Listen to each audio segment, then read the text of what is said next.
Hello hi नमस्ते, कैसे हैं आप सब लोग। तो मेरा नाम शिवानी और आज मैं जा रही हूँ दुर्गा माँ की जगराते में। चलिए आप लोग को दिखाती हूँ। तो इतनी भीड़ में एक दूसरे को धक्का मुक्की देते हुए हम लोग पहुँच गए, लेकिन पहुँचने के बाद मैं पीछे मुड़ के देखी तो मेरी बहन गायब हो गई थी, क्योंकि वो इतनी भीड़ में खो गई थी। तो इतनी देर ढूंढने के बाद भी वो हमें नहीं मिली। फिर हमने सोचा कि क्यों ना हम अपने यंत्र का इस्तेमाल करें, मतलब अपने मोबाइल फोन का इस्तेमाल किया जाए। लेकिन इस्तेमाल मैंने उसको फोन मिला, लेकिन वो मिली नहीं। और मेरी बहन हमको दिख गई। उसके बाद में जिस काम के लिए हम आए थे हम बिजी हो गए अपना इन प्यारी प्यारी कन्याओं का डांस देखने में। इनका डांस मुझे खास पसंद तो नहीं आया, तो सोचा चला जाए घर।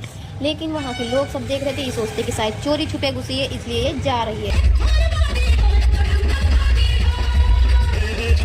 तो डांस देखने के बाद शुरू हो गई थी इधर आरती। आरती तो समझ में आ रही थी पंडित जी की, लेकिन ये जो आंटी इधर कर रही थी ये मुझे कुछ देर अपनी शैतानी खोपड़ी में सोचते हुए समझ में आया कि तो बंगाली लोग हैं जो दुर्गा माँ की परिक्रमा ऐसे ही करते हैं। बाकी तो समझ में आ रहा था, फिर मन में आया कि हम भी क्यों ना जाके करें। फिर बाद में पता चला कि हम लोग भी एंट्री नहीं है। बाकी सब तो ठीक था, समझ में कुछ कुछ आ रहा था, लेकिन ये अंकल जी का डांस नहीं समझ में आ रहा था। अगर इनके अंकल का मुंह जल गया तो किसी लायक नहीं बचेंगे। इनके अंदर अलग ही कोई आत्मा घुस गई थी। ये सब देखने के बाद हम लोगों को लगी बहुत ही तेजी से भूख, लेकिन पैसे तो लेके नहीं गए थे। फिर आए घर की यार, लेकिन टिकट के तो पैसे वसूल कर नहीं थे। इन आंटी को पता नहीं क्या भूत चढ़ा था, इनको मेरे साथ वीडियो बनाने बड़ी मजा आ रही थी। खैर, जिस तरह से ये लोग बंगाली लोग मनाते हैं, मुझे इनकी पूजा बहुत ही अच्छी लगी। बाकी सब ठीक था, लेकिन ये जो आंटी बार बार आगे पीछे करी थी, और ढोल वाले भैया शायद कंपटीशन लगा होगा, इसलिए वो कही थी नहीं हम तुमसे तेज, वो कहीं हम तुमसे तेज। ये सब देखने के बाद हमारी कॉलोनी की आंटी इतनी सीधी तो है नहीं कि कोई करे और ये बीच में टांग ना अड़ाए, चाहे वो चुगली हो या कंपटीशन। तो फिर क्या था, ये भी अपना करने लगे।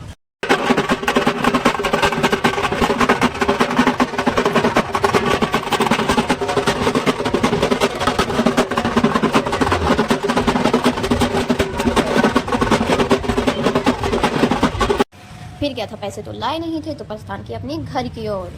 घर की तरफ प्रस्थान करते हुए देखा कि वहाँ नरसाई भाई नहीं था। इतनी भीड़ से संघर्ष करते हुए मैं निकल आई, लेकिन मुझे याद आया मेरे भाई बहन तो पीछे ही छूट गए। तो मैंने उनको देखा, लेकिन मुझे कहीं नहीं दिखे।